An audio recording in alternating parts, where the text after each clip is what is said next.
Bonjour à tous et bienvenue dans ces nouveaux épisodes de podcast Luxury Insight en partenariat avec fashionnetwork.com. Aujourd'hui, nous avons le plaisir de recevoir Éléonore Baudry, qui est la directrice générale d'Alain Figaré, une marque que vous connaissez tous bien évidemment. Éléonore va nous raconter les challenges de la marque qu'elle a affrontés aujourd'hui et son expérience longue et très enrichissante dans le digital. Alors, bonne balade et bon podcast. Éléonore Baudry, bonjour. Bonjour. Bienvenue dans ce nouveau podcast Luxury Insight Fashion Network. J'avais déjà une première question. La nouvelle égérie de Figaré, c'est Joe Star. Mm-hmm. C'est assez surprenant qu'il y a un petit décalage souhaité. Pourquoi ce choix d'égérie ? Alors déjà, il y a un an, on avait choisi une première égérie. C'était la première égérie de Figaré, qui était Frédéric Becbédé.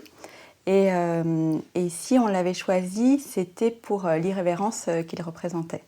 Et en fait, à l'époque, donc c'était les 50 ans de Figaré, c'était déjà il y a un an, ce qu'on s'était dit, c'était que quand on était une marque très très bien élevée, on avait le droit de dire des gros mots.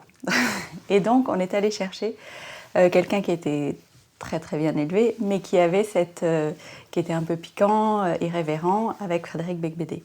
Et avec le choix de Joe Star que nous avons fait, et on a lancé la campagne tout récemment, c'était ça aussi. C'était aller chercher une personne avec beaucoup de charisme et qui signifiait beaucoup de choses. Et ce qu'on signifie aussi, c'est que cette chemise Figaré, cette chemise blanche, elle va à tout le monde. Et que pour le coup, si Joe Star, lui, porte une chemise, ce qu'il ne fait pas au quotidien forcément, alors c'est une Figaré. Et ça positionne finalement une icône de notre génération, parce qu'il parle à toutes les générations, dans ce vêtement iconique qu'est la chemise blanche Figaré. Vous avez rejoint la société il y a un an. Absolument. Vous êtes en train de mettre en place pas mal de choses, dont ce renouvellement de l'image. Mm-hmm. On va en parler. Juste avant qu'on engage sur Figaré, j'aimerais beaucoup que vous m'expliquiez un peu votre parcours, parce que vous êtes passé sur les dernières années chez Milegio, Sarenza. Avant, vous étiez au Gucci Group, au digital, à New York. Vous avez une forte expérience dans le digital. Et j'aimerais comprendre comment vous êtes venu dans cet univers-là. Qu'est-ce qui vous motivait en fait pour aller vers ces univers-là ? Alors, dans mes études et un peu avant, ça n'existait pas. Je pensais. Donc, de toute façon, je ne suis pas une digital native. Mais en revanche, petit à petit, en effet, j'ai plongé dans le digital. Donc, à l'époque, je travaillais dans le conseil. Donc, j'ai passé 7 ans chez A.T. Kearney en France, où je travaillais énormément dans le retail. Et sur des problématiques très vastes de stratégie. Là, on était sur le physique, pas le forcément marketing, du physique. Et en fait, petit à petit, on a commencé à avoir des questionnements sur le e-commerce. Alors, au tout début, ça peut paraître évidemment étonnant, mais faut-il en faire ? Et si on vend sur Internet, est-ce qu'on doit vendre au même prix ? Parce qu'il y avait les catégories killers anglo-saxons qui avaient finalement décidé de faire des positionnements différents, etc. Donc les premières questions, elles sont arrivées pour moi, en fait, apportées par les clients quand j'étais consultante. Qu'est-ce que vous faisiez vous travailliez avec quel type de clients quand vous étiez consultante ? C'était déjà le luxe, parce que vous avez rejoint le groupe Kering par Ensuite, la suite, ou est-ce que vous touchiez déjà à tout ? Alors le luxe n'est pas un très gros consommateur de conseils, ou à l'époque ne l'était pas beaucoup, en tout cas de conseils en stratégie. Donc peu de luxe tel quel, mais un petit peu tout de même. Moi j'ai beaucoup travaillé dans le retail, c'est ce que j'aimais, c'est ce que je voulais faire. Donc je crois que mon plus gros client, ça a été Carrefour au fil des années. J'avais, quand j'étais petite, une passion pour les hypermarchés, pour les nouveaux produits. C'est pour ça que j'ai commencé ma carrière chez Procter, parce que c'était vraiment quelque chose que j'aimais beaucoup. Le truc le plus excitant après le shopping de vêtements, c'était d'aller dans un hypermarché, regarder les nouveautés. Les couches, chez Procter. Chez Procter, alors j'ai commencé dans les serviettes hygiéniques. Ah voilà. mais c'est très formateur. Mais bien sûr, mais tout est passionnant en fait. Et donc, moi, je me souviens, je faisais des dîners chez moi où je montrais à quel point c'était extraordinaire, puisque toute l'eau était retenue par la serviette hygiénique.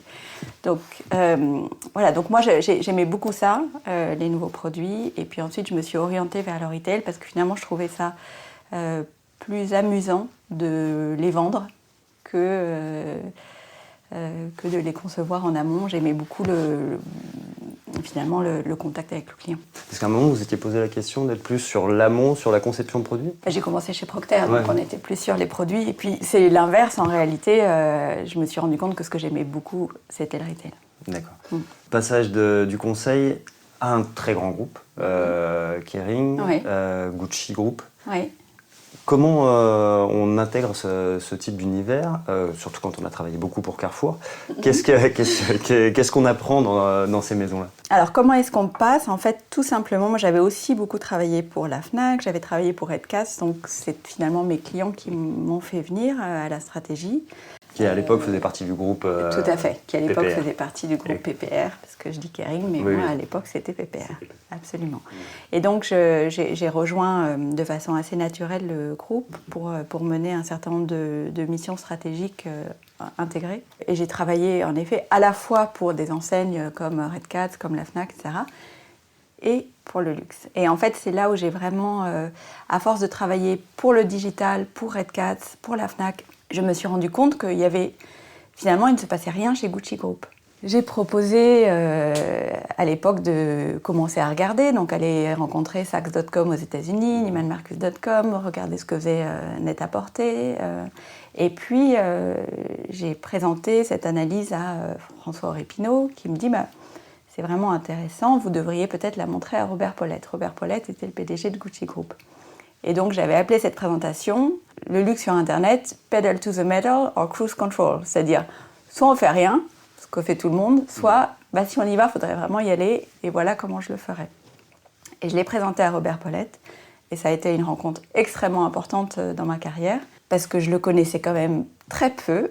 Je lui ai présenté, et je pense quelques jours après, il m'a dit « Très bien, on va faire pedal to the metal, et d'ailleurs, vous allez le faire ».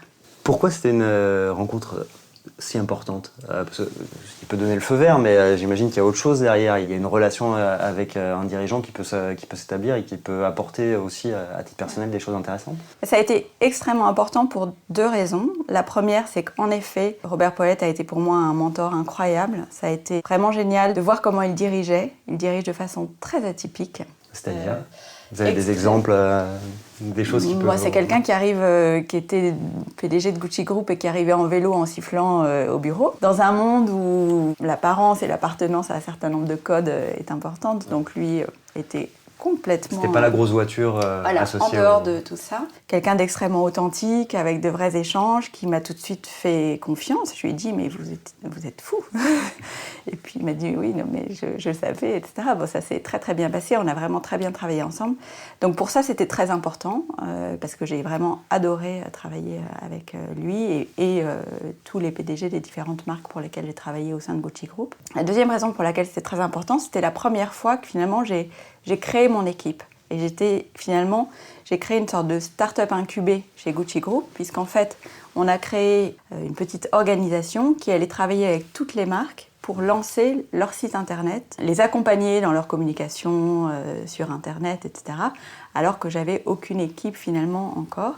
Et donc ça m'a permis d'être extrêmement autonome, ce que j'ai beaucoup valorisé par la suite.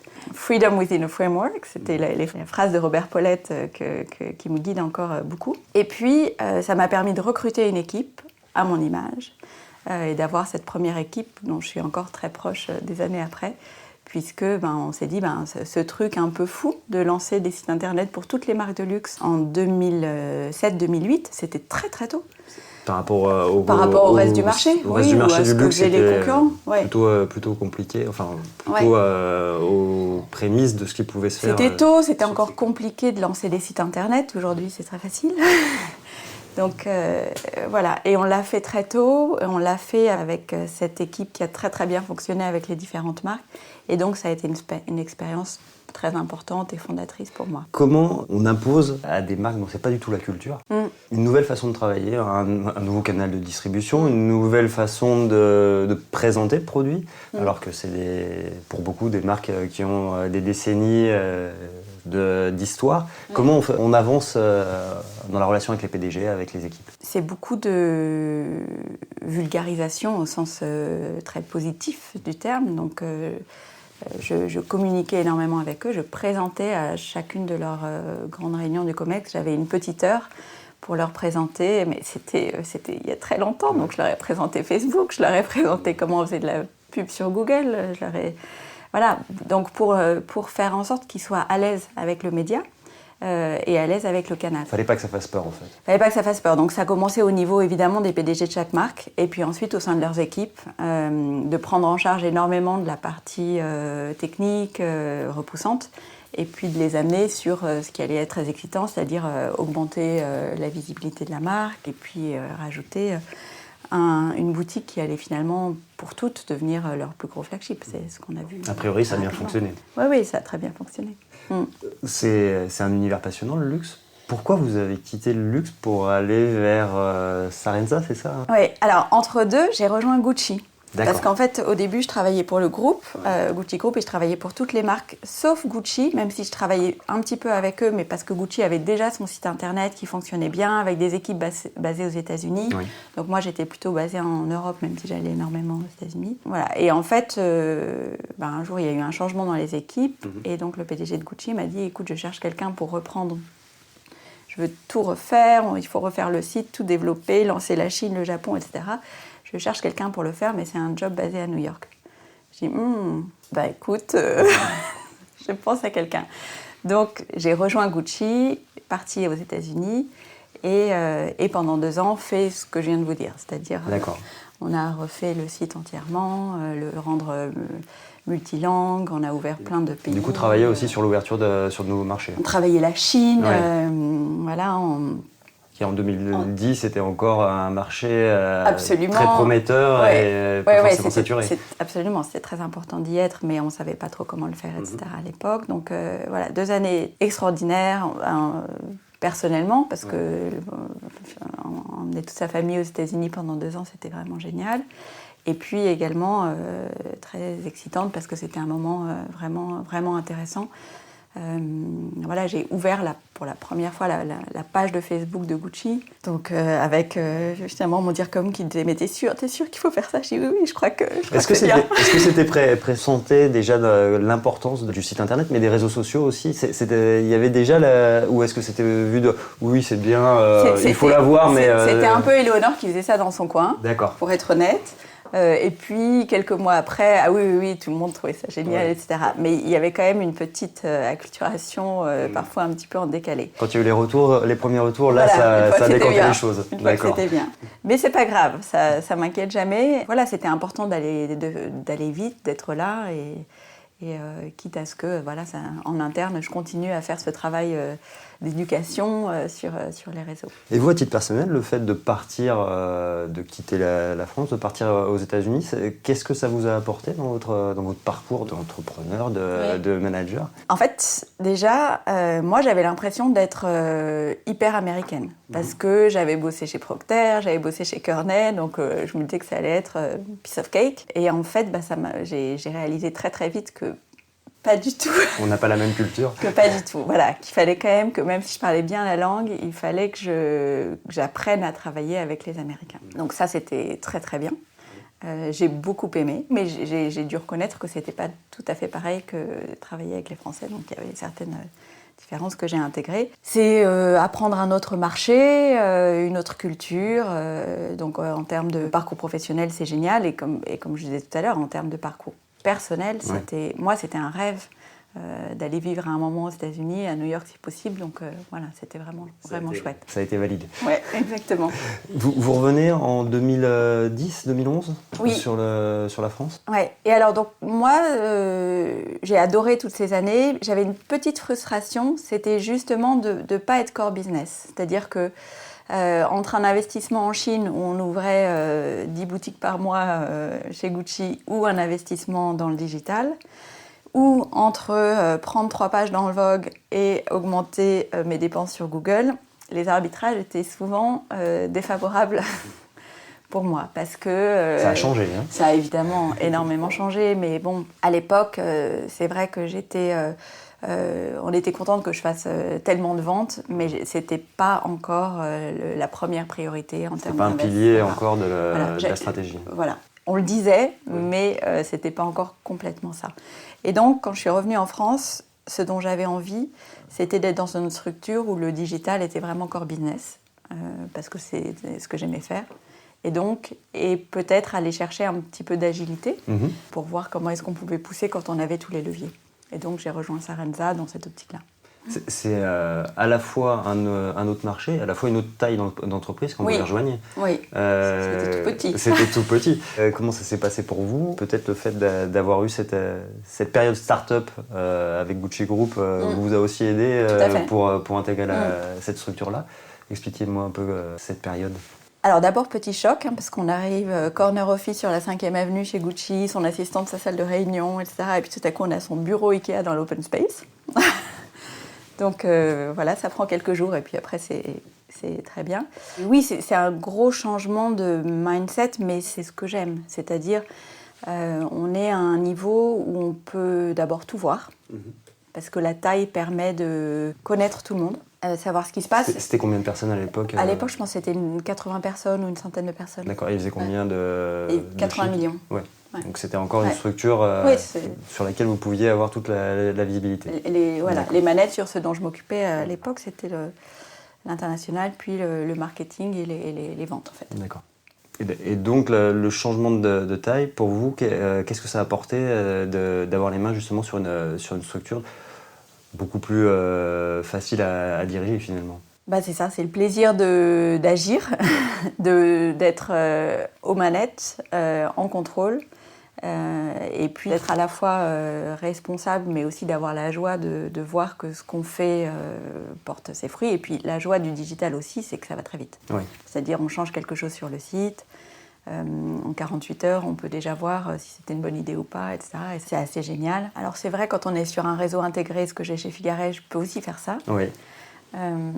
Mais chez Gucci, c'était un peu plus compliqué quand on avait des boutiques dans le monde entier. Etc. Sur Sarenza, ce sont des structures, il y a Spartoo également. On voit ces dernières années, je vais un peu sur de l'actu, mais on voit ces dernières années que ce sont des modèles qui évoluent beaucoup.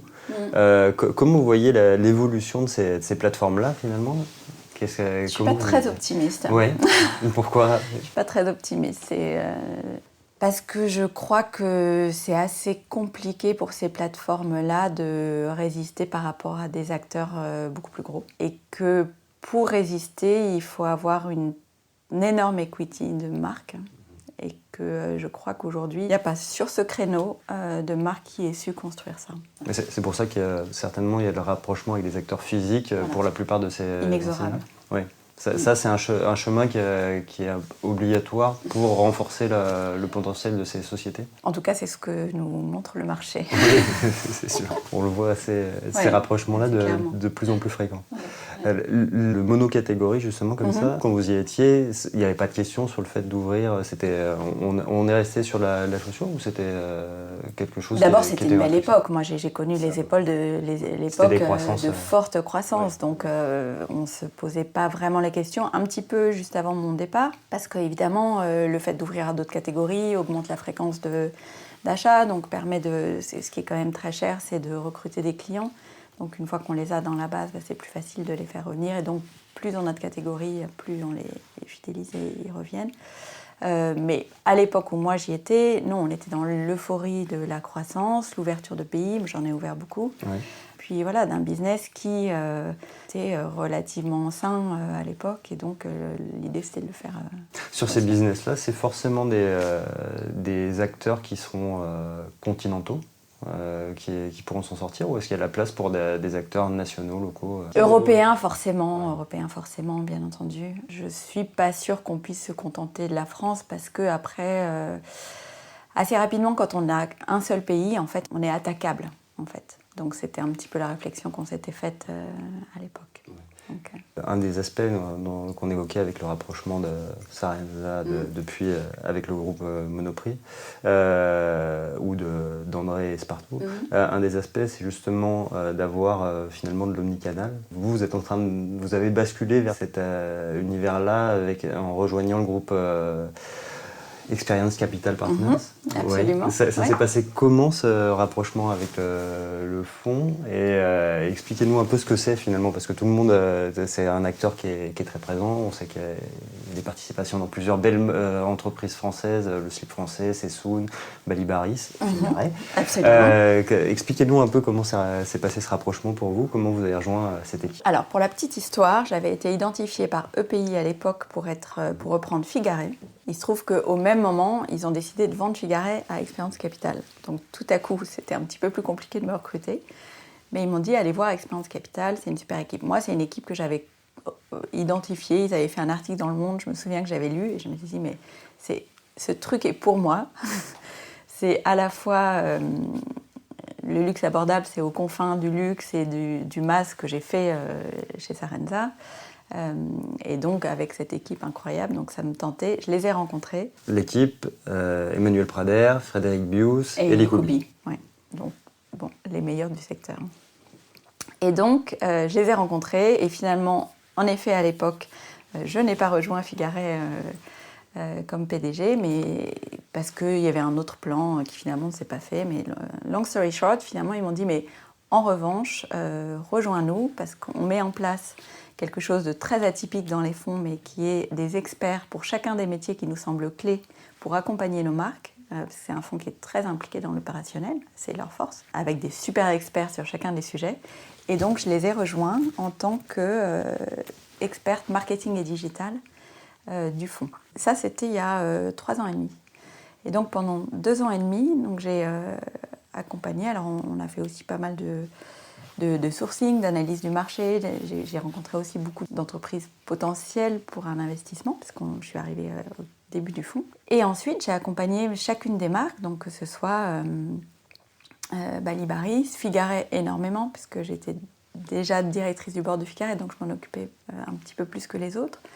Mais aussi BAM, les karaokés, Jimmy Fairly, les lunettes, et toutes ces marques-là, je les ai accompagnées sur leur stratégie marketing, le positionnement, le digital, le e-commerce, pour faire en sorte qu'elles accélèrent sur ces sujets-là, qui sont sur des tailles d'entreprises de 5 à 15 millions, souvent assez peu développées. On ne peut pas s'offrir un expert sur ce sujet-là, donc c'était bien de pouvoir les accompagner. L'enjeu sur ces entreprises qui sont pour la plupart souvent purement digitales ou parfois avec un réseau. Alors on avait les deux. Quels enjeux vous avez identifiés? Quelles sont les priorités en fait finalement de développement que vous avez cernées? Toutes sont différentes. Il n'y a pas une formule à appliquer en fait. Il n'y a pas une formule à appliquer, ce serait trop triste et c'était vraiment pas l'idée. En revanche, le premier pilier, qui est aussi une action très héroïste, ça a été de développer l'e-commerce pour chacune des marques. Donc ça, on l'a fait rapidement. Certaines avaient leur site, mais pas forcément vendeurs. Certaines avaient des sites qui avaient été faits à un moment par un graphiste qui habitait Rouen et qui avait fait un truc, mais on ne savait pas trop comment, etc. Ouais. Donc en fait, on a rationalisé tout ça. Le parcours client, l'accès au produit. Fait en sorte qu'on puisse acheter quelque chose sur le site. Et ça, je l'ai fait avec chacune des équipes des marques pour faire en sorte que très rapidement, on dégage du chiffre, on accroisse la visibilité. Alors certaines étaient très très en avance et beaucoup plus fortes que toutes les autres, comme le Slip français, qui a... on en parlera tout à l'heure un petit peu dans les enjeux du marché, mais qui est une marque qui a raconté une histoire bien avant beaucoup d'autres, et beaucoup mieux que certaines autres aussi. Donc c'est aussi le genre de marque qui fait se poser des questions aux marques plus traditionnelles, c'est-à-dire comment est-ce que finalement je raconte mon histoire. Donc le Slip était très très avancé, et puis d'autres beaucoup moins. Donc on a essayé d'écrire finalement la ligne éditoriale de la communication de ces marques sur les réseaux. C'est intéressant et surtout on a vu ces dernières années que cette communication était de plus en plus importante, qu'elle passait plus forcément par les canaux traditionnels, notamment le Slip français qui a quand même eu un bel écho en faisant de l'affichage sur Paris, en ayant mais initialement en trouvant sa clientèle sur les réseaux. Comment on fait avancer ça finalement et vers quoi on va d'après vous là sur cette présence réseaux sociaux, présence marketing dans la rue, dans les magazines, est-ce que ça a encore du sens? Enfin, comment tout ça est en train de s'articuler? C'est une très bonne question en fait. Je sais que tout le monde se la pose. Mais... Je pense que c'est la question aujourd'hui pour les marques de luxe abordable. Donc le luxe abordable, c'est ce sur quoi est le créneau de l'expérience capitale. Et ce qui était une oxymore, c'est drôle de dire le luxe abordable, est devenu maintenant une évidence. Et le segment de marché qui progresse en France et dans le monde, on le voit. Et comment il va évoluer? Parce que c'est vrai qu'il y a un certain nombre de recettes qui fonctionnaient. On va faire de l'affichage, on va faire de la presse, etc. Qui aujourd'hui sont de moins en moins efficace. Et donc la question, c'est qu'est-ce qui se passe aujourd'hui dans le marché? Je pense qu'il y a deux choses très importantes. D'abord, il y a la quête de sens. En fait, nos clients, de plus en plus, veulent savoir, veulent comprendre. Ils veulent acheter du vrai, ils veulent acheter du sens. Ils sont prêts parfois à acheter moins, mais ils cherchent des marques sincères, des marques authentiques, des marques éthiques, parfois aussi, de plus en plus. Et quand on dit depuis des années ce que je porte, c'est ce que je suis. Mais je pense qu'aujourd'hui, ce que je porte, c'est ce que je suis sur Instagram. Donc c'est encore plus fort parce qu'il faut que ce soit irréprochable, instagrammable et il faut que je puisse raconter une histoire avec ce que je porte. C'est intéressant parce que dans ce que vous venez de dire, on a les deux grands changements actuels. Oui. Pour les deux grands défis aussi pour les marques, être présent sur le digital et arriver à avoir une politique sur la responsabilité économique et de faire du beau responsable. Voilà. Et le deuxième sujet, vous le disiez, c'est le pouvoir des réseaux. C'est-à-dire que aujourd'hui, en effet, est-ce qu'il faut faire de l'affichage ou est-ce qu'il faut être plus intelligent sur Instagram? Si on peut faire les deux, c'est bien, mais si on peut en faire qu'un, c'est assez vite vu quand même. Et donc, on a en effet de plus en plus des marques qui sont une génération spontanée quasiment de marques qui sont arrivées par Instagram, qui sont complètement décomplexées et qui, à force de montrer des produits incarnés, de raconter des histoires fortes, parfois c'est ultra marketing, mais quand même ça marche. Et en fait aussi, on a une barrière à l'entrée du coup qui est complètement tombée. C'est-à-dire que moi, dans 3 mois, je peux lancer une marque. Voilà. Et quand on a ces deux choses-là, et quand on est un acteur très important du luxe abordable, comme Figaret par exemple, on est obligé de réagir. On est obligé de devenir plus malin parce qu'il va falloir que nous, qui avons des archives incroyables, une histoire dingue, un produit magnifique qui est unique, on pourra en parler tout à l'heure, mais enfin on a aujourd'hui 100% de nos popelines qui viennent de chez Albini en Italie, en Thomas Mason, c'est incroyable, on est en double rotor, etc. Mais on ne le raconte probablement pas assez. Il y a aussi sur un acteur comme Figaret, mais c'est pas du tout le seul, mais la problématique d'être là depuis 1968. Ouais. Et du coup, d'avoir un passé, que ce soit sur le sourcing, que ce soit sur l'image ou que ce soit sur le réseau de distribution. Oui. C'est une trentaine de points de vente, grands magasins, boutiques sur la France aujourd'hui, Figaret. C'est moins facile de manœuvrer ça qu'une jeune marque qui est née d'Instagram il y a un an. Son ordi. Voilà. Ouais. Comment ça on fait pour quand même essayer de trouver une certaine spontanéité, même si on sait très bien que c'est pas la même chose? Ça a vraiment été ce que j'ai eu envie de faire quand je suis arrivée chez Figaret. Donc moi j'avais 3 priorités. Et la première, c'était être rapide. Donc c'est l'agilité dont vous parlez. Et je me suis dit finalement, alors j'exagère parce que on vieillit tous un peu, mais je dis Figaret, c'est un petit peu une vieille dame. Bon, je sais pas si on est vraiment vieux, si on a 51 ans. Mais disons, en termes c'est en effet une entreprise qui a une histoire. Et moi, j'ai beaucoup de personnes qui sont chez Figaret depuis longtemps. Et donc, ce que j'ai voulu faire en arrivant, c'était ultra important pour moi, c'est de se dire, il n'y a aucune raison qu'on ne puisse pas gérer Figaret comme une start-up. Alors, c'était un petit peu dans la caricature, mais on fait vraiment en sorte de devenir beaucoup, beaucoup plus agile et de pouvoir sortir des projets rapidement, de créer des contenus beaucoup plus rapidement, des contenus faits pour Instagram. Finalement, arrêter d'être un petit peu dans la droiture de la marque qui a 50 ans et on a toujours fait comme ça, et c'est quand même Figaret, on n'est pas n'importe qui, etc. Et de se dire, certes, bien entendu, et sur ces sujets, il faut qu'on devienne meilleur conteur, parce que cette histoire, il faut qu'on la raconte mieux. Mais également, il faut qu'on arrive à travailler beaucoup mieux et de façon beaucoup plus agile ensemble pour avoir également le rythme de ces DNVB. Voilà.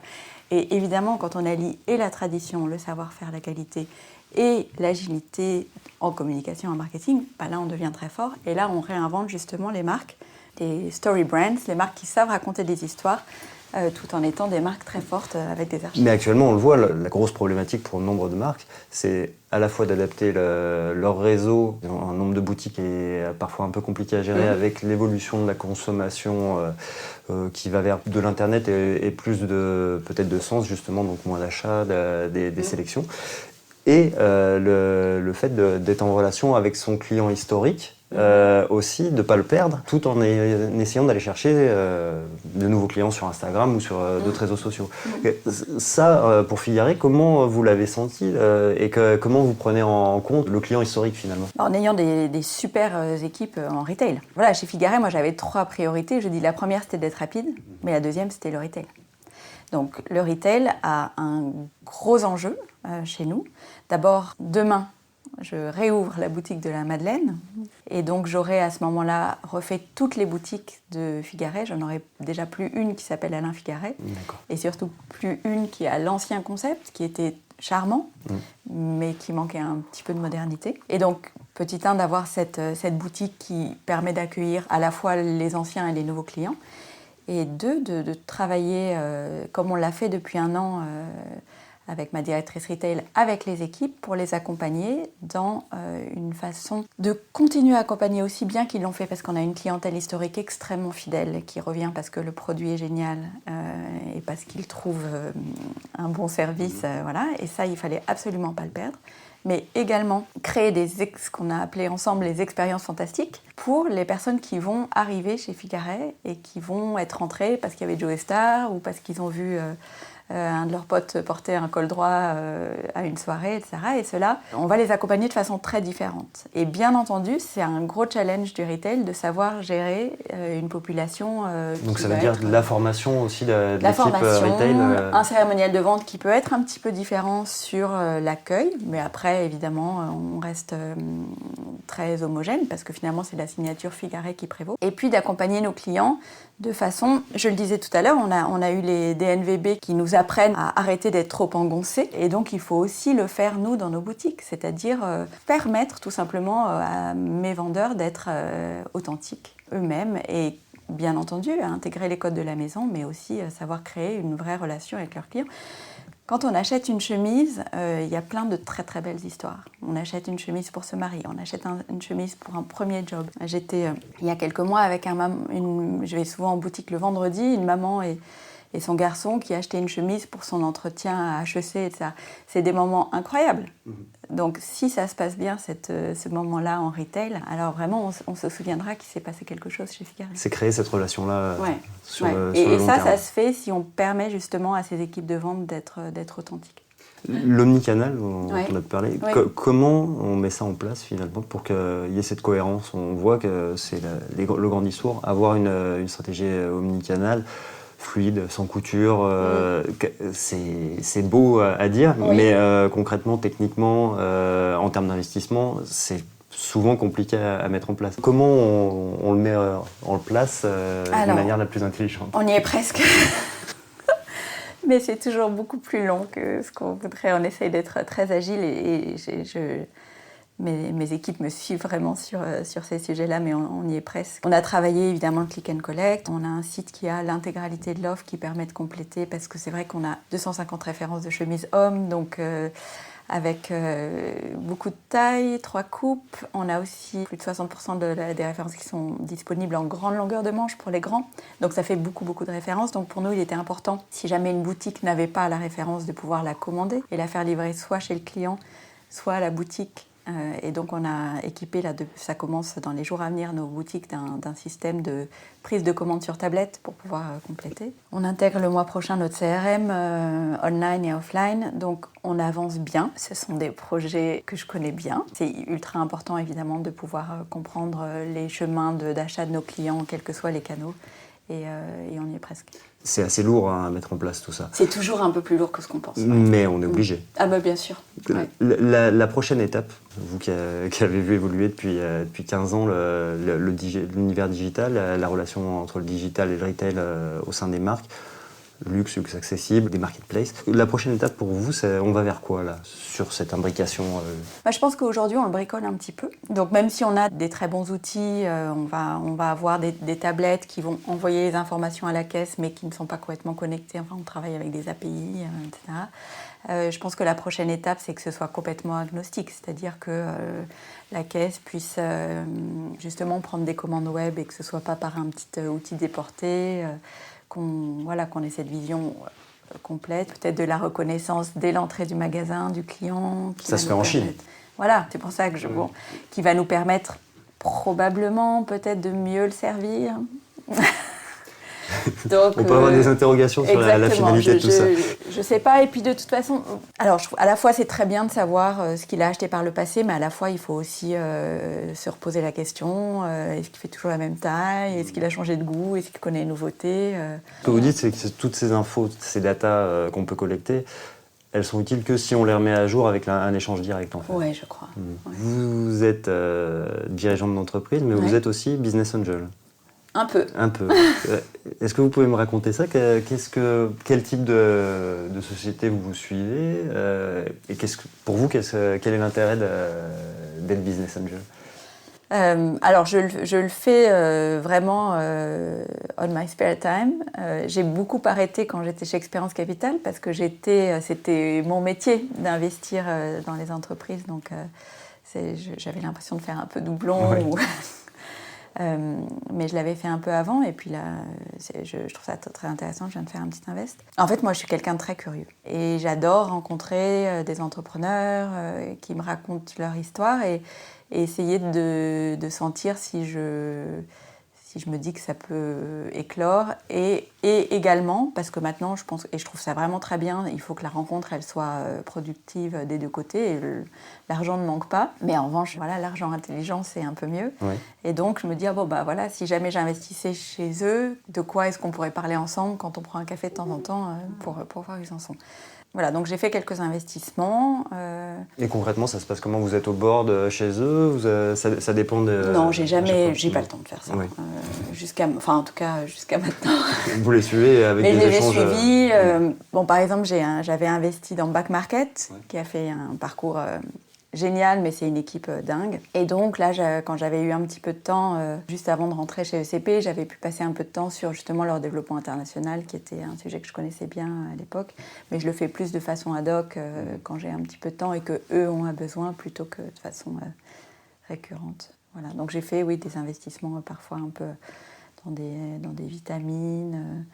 dans des trucs assez divers, mais D'accord. juste parce que quand j'ai l'impression de sentir et de comprendre le marché, la demande et d'avoir une équipe forte en face de moi, je me dis que c'est chouette. C'est par passion en fait, finalement. Oui. Ouais. Très bien. Eleonore Baudry, merci. Mais c'était un plaisir. C'est ainsi que se termine ce podcast Luxury Insight Fashion Network. On vous dit à très vite pour un nouveau rendez-vous.